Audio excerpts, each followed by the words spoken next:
So thanks again for the for having accepted the invitation.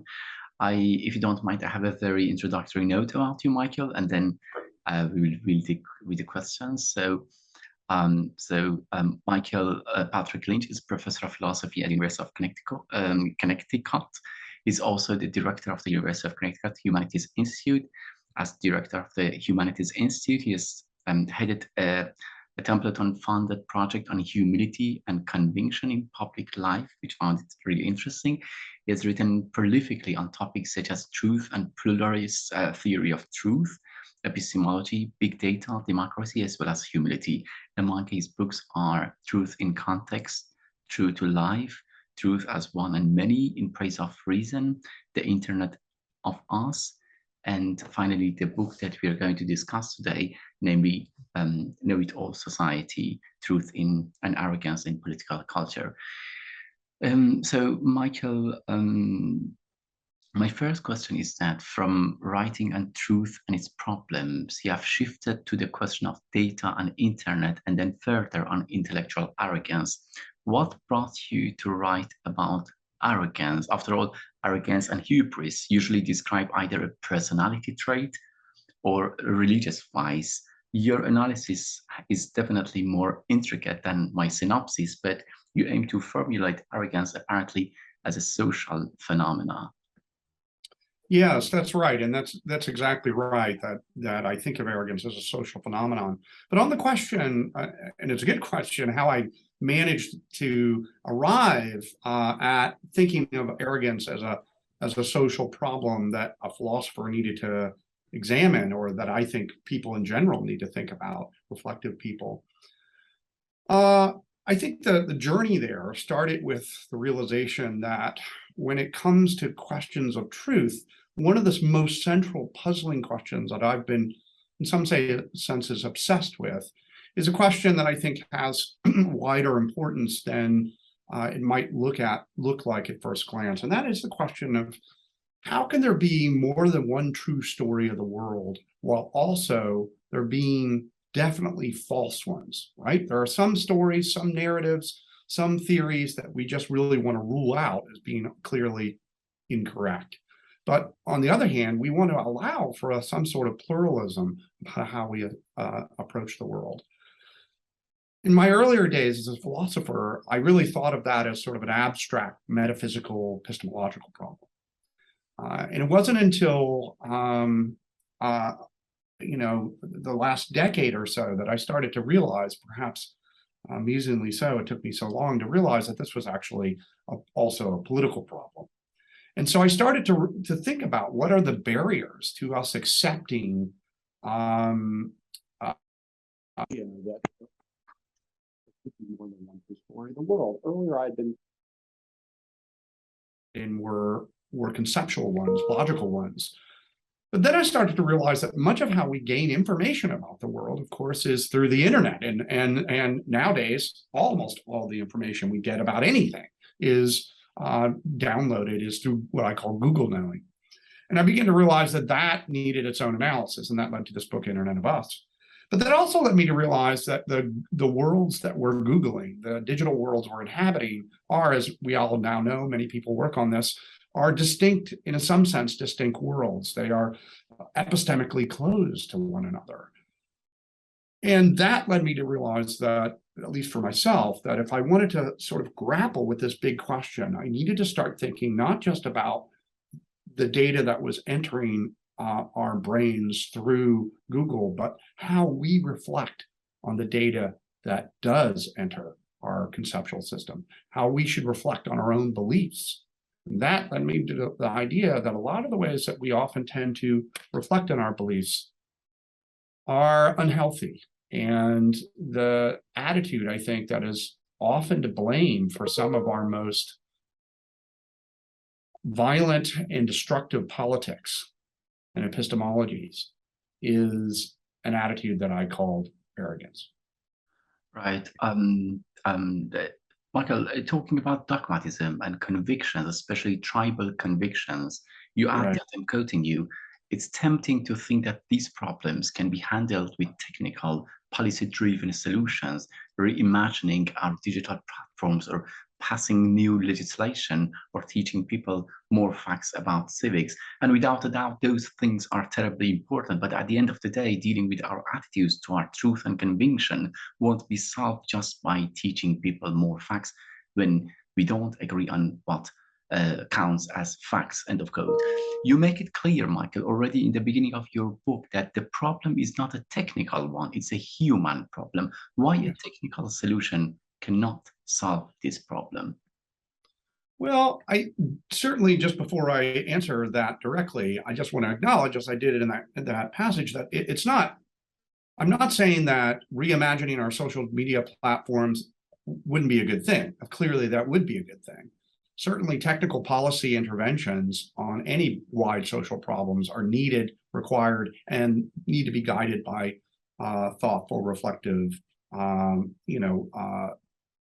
data acquisition and just think of COVID, right? We clearly COVID called for some technical solutions, but not all problems can be addressed by simply, to put it crudely, designing a new app for your smartphone. The problems that I was just sketching a moment ago, the social problems that basically involve how do we live together in an increasingly polarized world, that problem also requires us to, as both individuals and as societies and cultures, to reflect on how we regard ourselves and others.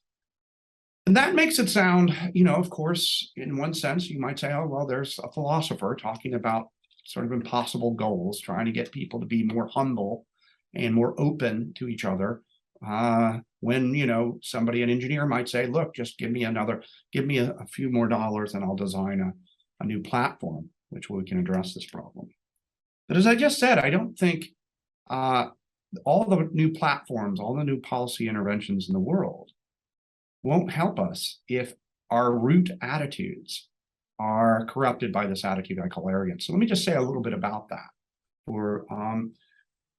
What I mean by arrogance is a kind of thing sometimes called intellectual arrogance or epistemic arrogance. And it's the attitude that when you're in the grip of this attitude, and almost every human being at some point in their life, no matter how saintly they might be, ends up being in the grip of it at some point.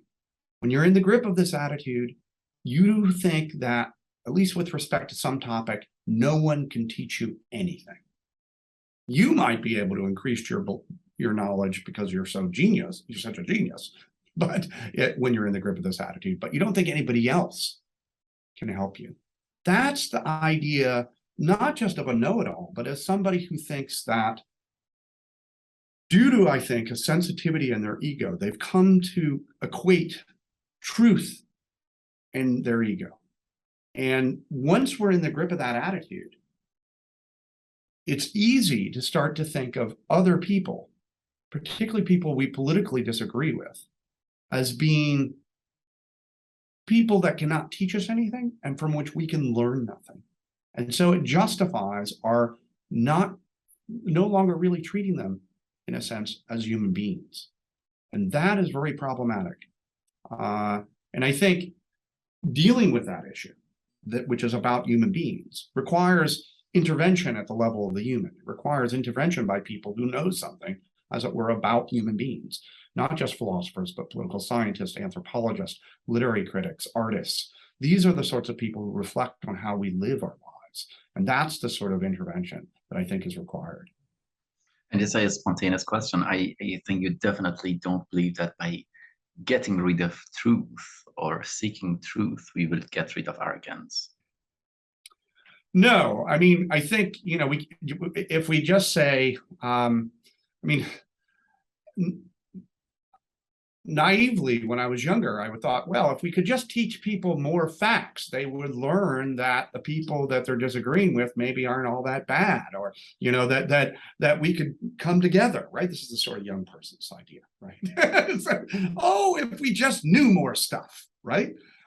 And of course, knowing more things is important. Education is crucial for solving any of the social problems that confront us today.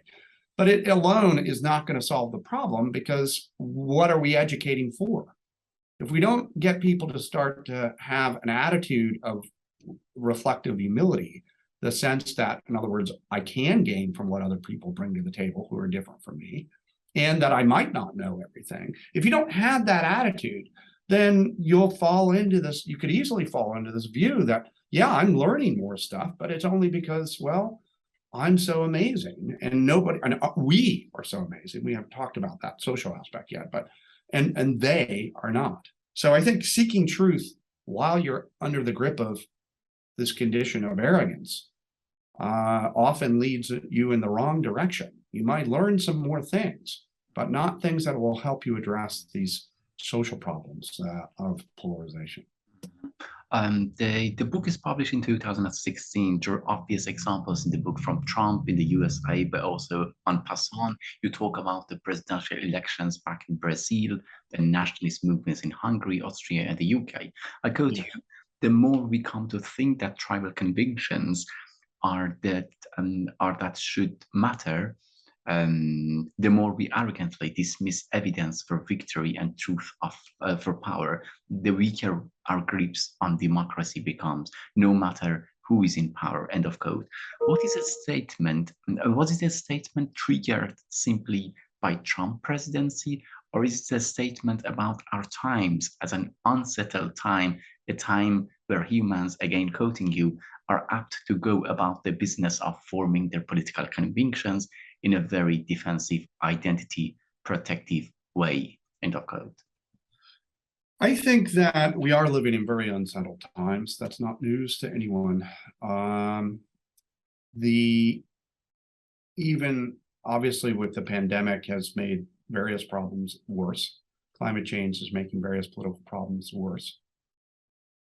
But we're also seeing across the globe a rise in what we might as well now call a sort of fascist or neo-fascist movements. Those movements are arising in many of the so-called Western democracies, but not just there, right? Throughout, actually, if you look throughout the world, including in movements in India, including in various parts of Asia, and as you noted, Brazil. This has been a problem. We can mention any number of other countries. Just in fact, if we think about just what happened in Europe, up in Sweden just recently, right? The rise of various political movements. These political movements, in my analysis, are actually linked, not always in terms of their political goals, although sometimes, but by a defensive arrogance posture, a sort of sense in which it's not just that the people involved are arrogant in the sense I was describing, but actually this political attitude that has become a social attitude, a socially employed attitude.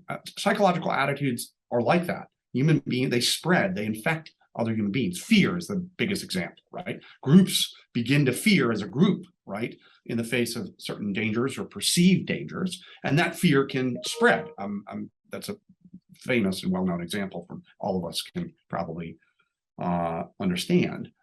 Arrogance can be like that too, and it can be stoked by ideologies, just like fear can be stoked by ideologies. Political ideologies are often good at getting people to start to share certain attitudes to their fellow human beings: fear, hate, arrogance.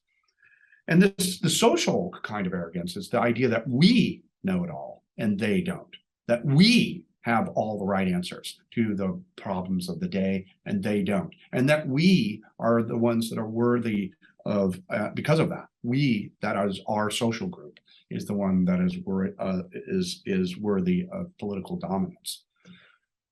Once a political ideology, and I think many ideologies on the far right now are doing this, certainly in my country, which is where I know best, the United States.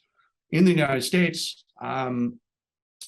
the followers of Trump have, you can see Trump is an expert at both being arrogant in the sense that I described and stoking this sort of the hate and arrogance on the social way that I was just describing throughout his followers. So yeah, I was motivated clearly by some of what was going on in my own country. I mean, in a sense, Trump is, he's such a caricature of the type of problem that we're concerned with, is that, as we might say, it's almost as if he was invented by a philosopher's example. If a philosopher wanted to come up with an idea of a leader who had this attitude of arrogance and was stoking it in his followers, then Donald Trump seems to be a prime example. But sadly, he's actually a real person. And so, but again, to emphasize, of course, as a U.S. citizen, I was focused in part and motivated by my concern with U.S. politics. But my concern really is much more global. It has to do with these shared motivations and attitudes that we're seeing across the globe. Also, it also includes, I mean, it includes all forms of arrogance, not only between right and left political parties, but also north, south, white, non-white, men, Exactly. women, and all sorts of political parties. Absolutely. I mean, the idea we could be talking about, and I think we should be talking about, and I've since written about how arrogance is a part of what we might call epistemic colonization, right? The way in which the so-called global North looks at the so-called global South, and how colonization has, as a not just as an actual imperial political sociological event, but in the conceptual sense, has infected and corrupted many people, and particularly white people's attitude toward non-white peoples in the world. And that attitude is one that is, I think, worthy of calling epistemic arrogance. Right. The idea that only our conceptual, whatever those are, our conceptual schemes, our philosophers, our poets, our, et cetera, our data engineers, these are the only people worth listening to. That's absolutely part of the problem. Might be one of your, I don't say favorite, but one of the frequent concepts you use is polarization. Right. And, is actually a keyword of the book too. I mean, in analyzing social aspects and effects of arrogance, one of them is polarization. And you argue that, I'm quoting you, we are increasingly polarized in our attitudes toward our political opponents, and we disagree now not only over values and not only over facts, but over which sources for those facts are even reliable. Our public discourse has been trampled as a result, end of quote. Michael, do you think it's too comfortable if I say that polarization is also simply a byproduct of individualism? That's interesting. So the thought is that whether polarization is a byproduct of the individualism as a sort of conceptual view or political approach, is that what you're suggesting? Yeah, I think polarization certainly is, I wouldn't say it's completely a byproduct in the sense of byproduct that I'm understanding that individualism has these various effects, and one of its effects is polarization.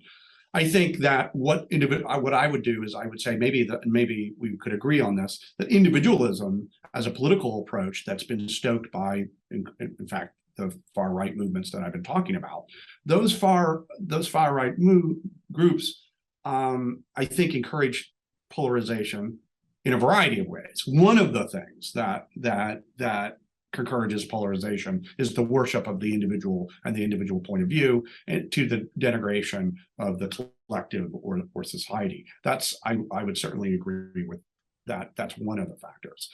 The reason that I say it's only one of the factors is because I think when we talk about things like polarization, which I come to think is, despite your fact that I use it quite a bit as already in this conversation, and lots of people do, it's a sort of unhappy word because it's now been used so much, right, by people like myself that, and there's been so many distinctions about the different kinds of polarization that often you can run into problems because, you mean to be talking about one kind of disagreement that can happen and not another. So in a sense, what we could do is for a moment drop the term polarization and just talk about the different kinds of political disagreement and conflict that happen. One kind of disagreement is, as you were noting, is disagreement over just the facts, right? That's what we might call inevitable in a democracy, in a democracy or any other society. People are going to disagree about what's true. That's not shocking. Also, people will disagree over what's valuable. Particularly in democracies, I think that's actually healthy. I mean, if there are people disagree, if everybody's agreeing on values, then probably something's gone wrong. So the real issue, the bigger type of disagreement, I think, that leads to polarization are when we disagree over which sources of information are reliable. That leads to what I call knowledge polarization, but that's a kind of disagreement. But also, and the one I'm focused on in this book, and we've been talking about in this conversation, is disagreement in attitude, disagreement about attitudes.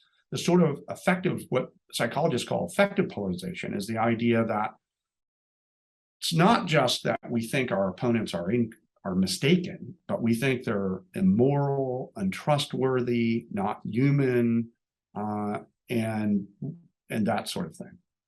And you're right, individualism, sort of political worship of the individual, I think often provides a framework by which encourages that kind of affective polarization, as I just defined it. But so do other things, right? And we could argue about how much these are related to political individualism, but think of simply the kinds of technology that we use now. Everything that we encounter online is personalized by the platforms we use. Every piece of information that comes down people's Facebook feed or pops up in ads on the media sites they look at has been targeted by algorithms to feed into that person's particular preferences. And that's a great system for when you're shopping for books or shoes or figuring out what to watch next on Netflix. It's great to have these recommendations and these preferences appeal to your preferences appeal to. It's not great when you're shopping for, as it were, facts. And so I think what often happens is that, or what is happening, and this is a well-known phenomenon now, are the very objects that we carry around in our pockets, our smartphones, are cultivating epistemic bubbles and echo chambers that lead us to be more open to being corrupted by political ideologies that say, look, I'm going to give you information about those people. Those people are bad people. You're right. You're right. All the things that you think are right. That, now, as you say, that is definitely connected to the idea of individualism. But it's not, I guess I'm always wary of trying to be too reductive on these things. I hope that made sense. It was a great question. Definitely. Thank you for the answer. I quote you again: the undeniable social and psychological benefits of confidence help to explain why human beings are prone to overconfidence as well as intellectual arrogance. I found it really beautiful. End of quote. Can we claim, hopefully not arrogantly, that rather than arrogance being a continuation of confidence or even self-esteem, it is a compensation for it? Well, yes, indeed. And that is indeed very much part of the theory that I'm struggling to articulate there. For me, there is a very big difference between the truly competent, and we all know this as individuals. We know there's a difference between the person who's truly confident and competent, right, at something, and the person who's arrogant. Now, arrogant people can be competent and knowledgeable. I mean, you can be both things at once, no doubt about it. But when the person is arrogant, they're not, that attitude isn't connected to their competence. In fact, what it's connected to is a sense of anxiety.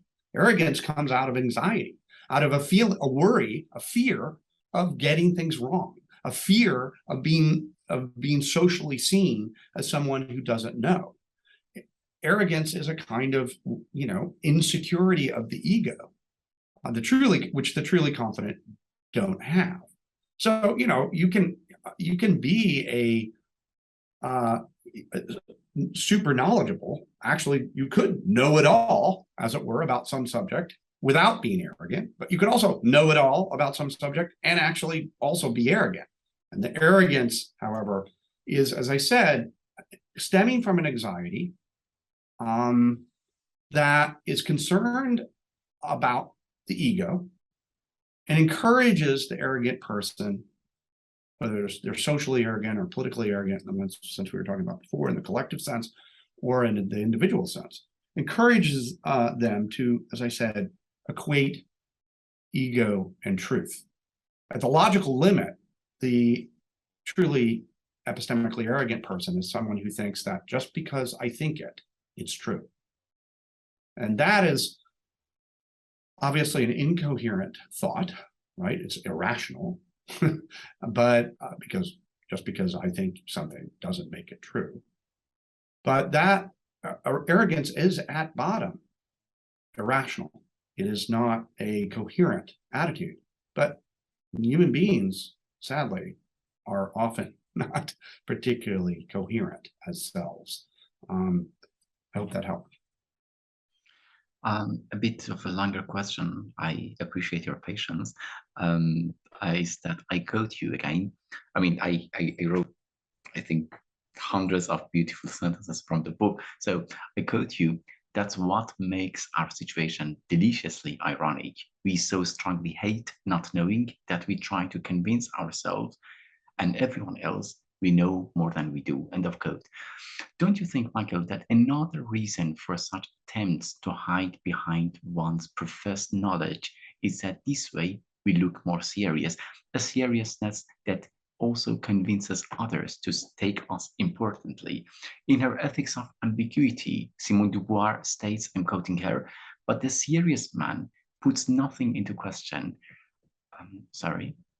But the serious man puts nothing into question. For the military man, the army is useful.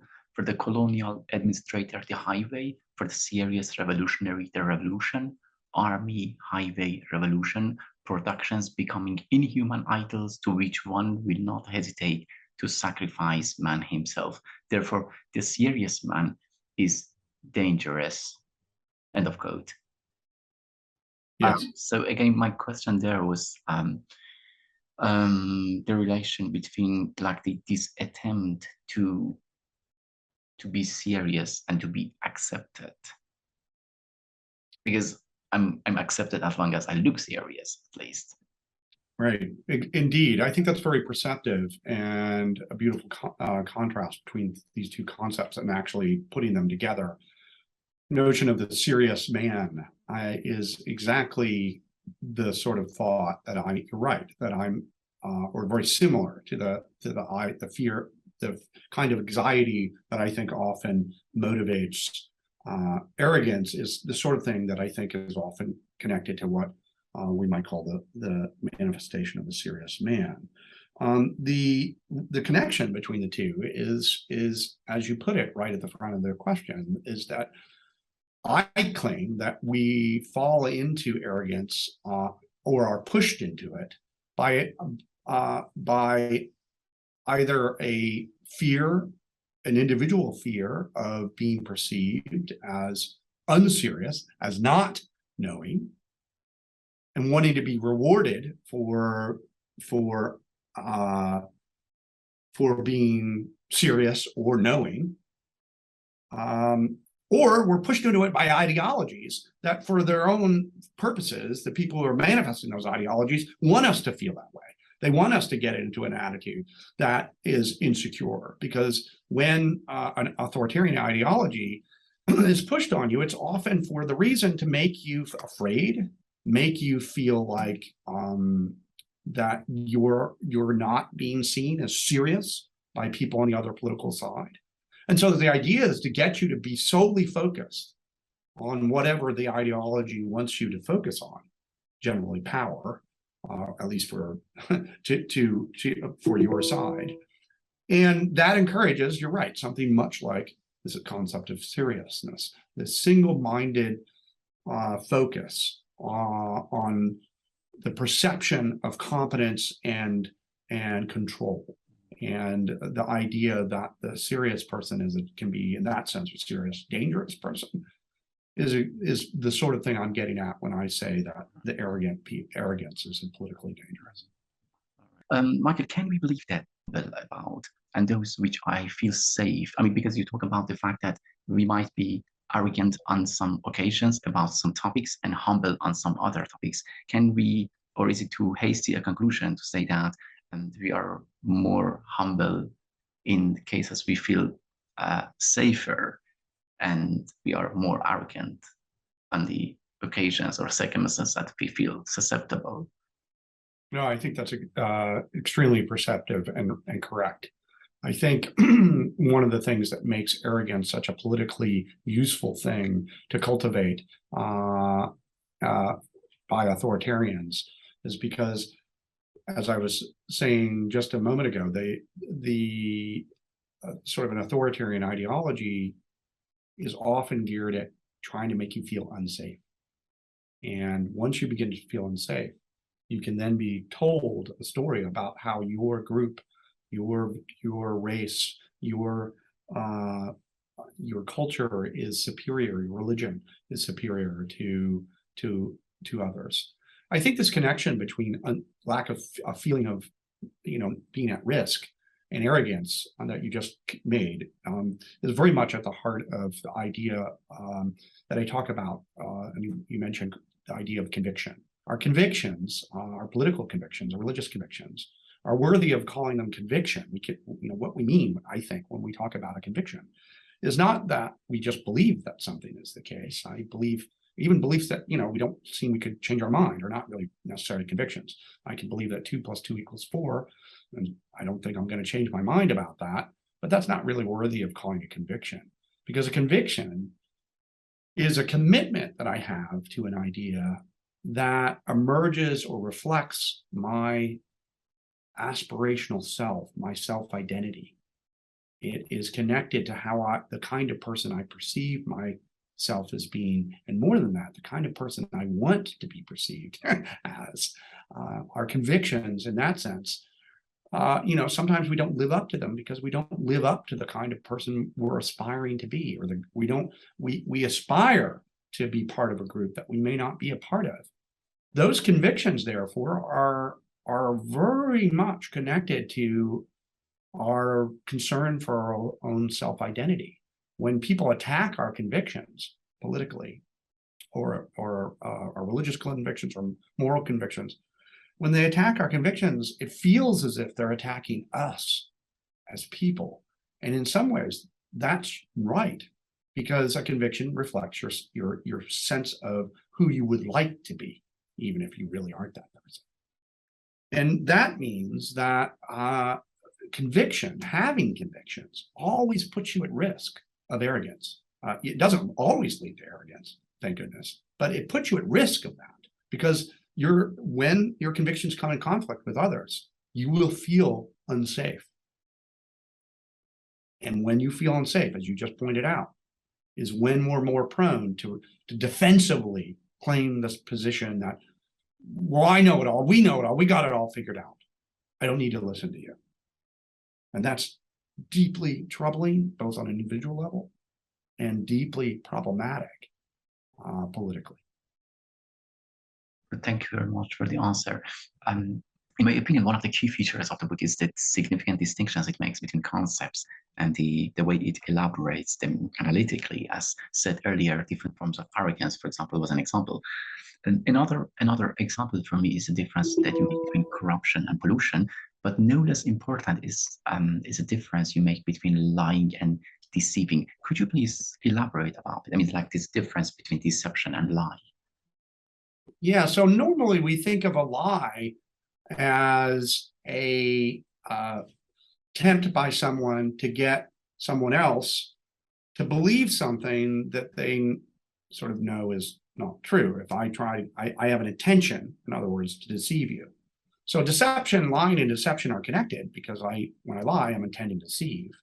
But I can deceive in without lying, and obviously I can lie without successfully deceiving, right? So I can intend to deceive without actually doing it, right? If I'm a bad liar, you'll be like, see right through me. But I also can deceive in all sorts of ways, and political systems, governments can deceive without necessarily lying. The most obvious way, sort of trivial way to sort of put that, is that I can deceive you by never saying anything at all, right? Just not answering your questions. Silence can be deceptive in the right context. Pointing in the wrong direction. Is that a lie? Well, not technically. I'm not saying anything, but simply not pointing at all can be a kind of deception. Deception is also the sort of thing that can happen simply because we don't know what to believe. So one way in which governments and propagandists online, people purveying fake news and disinformation, deceive us, is by getting us not to believe something false, by putting us in a position where we don't know what to believe. So you think about the sort of con artist on the street who gets you to look at, it takes different forms in different cultures, but basically often you have like 3 jars or 3 shells, and they move them around very quickly, and you're supposed to guess where, let's say, a coin, where the coin is under that. The way that works is basically they use sleight of hand to get you confused, right? The con succeeds to the extent to which the mark just doesn't know what to think anymore. And that happens on the internet all the time. Deception can occur, getting us to not believe what's true. Of course, not believing what's false either, but that still counts as deception. And it's sometimes I think we use the word lying when it would be better called to say this is a kind of deception, because it's the deception that matters in lying, the hiding of the facts, and that can be done by confusion as well as misdirection and simply straight out stating what's false. Right. Thank you. Quoting you, an unreflective adoption of commitments in turn leads to the sort of defensive cognitive wall between associated with know-it-all arrogance. Intellectual arrogance is the result of confusing our self-esteem with truth, end of quote. Michael Platt is simply an immigrant who constantly faces this arrogance in a society which has financial, linguistic, and even perhaps gender superiority over her. In that case, should we expect a person to stay humble in face of that arrogance, or in Great facing question. that I'm glad arrogant that society? you asked me that. No, I don't think we should. One of the things that I try to make clear in the book is that arrogance is a particular problem, especially politically and personally, for people who are in power. It's the powerful that often fall into arrogance. It's the powerful that need humility. Those who are humbled by circumstance don't need to be told to be humble. And in fact, telling them to be humble is counterproductive politically and otherwise. So my book is, frankly, that look like me and live in cultures like mine. It is, I think, the struggling migrant who's trying to just survive in the face of an oppressive society, or in fact an entire global economy that's rigged against them. I think it would be the height of arrogance to tell that person to be more humble about their views. Sometimes, and it's important to keep in mind that, I don't think arrogance is ever a good thing, right? Some people think that it can be sometimes a good thing. So other philosophers that think that sometimes arrogance can be a good thing. I don't think, in the sense I've defined it, it's ever a good thing, because I don't think it's ever a good thing to confuse ego and truth, right? I just don't think that's ever healthy. But that doesn't mean that humility is always the right approach that towards one's conceptual system or that of others either. Sometimes it's important to have instead focus on simply standing up for oneself and speaking truth to power. And if that comes from a stance of humility, as it might have done from Gandhi or Martin Luther King, right, who certainly talked a lot about humility and spoke truth to power, then that's great. But for many people, concentrating on humility would be a luxury that they just don't have. On the other hand, for people who do have plenty of luxuries, concentrating on the fact that they might be a little arrogant politically and culturally is something that I think needs to be stressed and they need to be reminded of. I hope that answered that wonderful and beautiful question.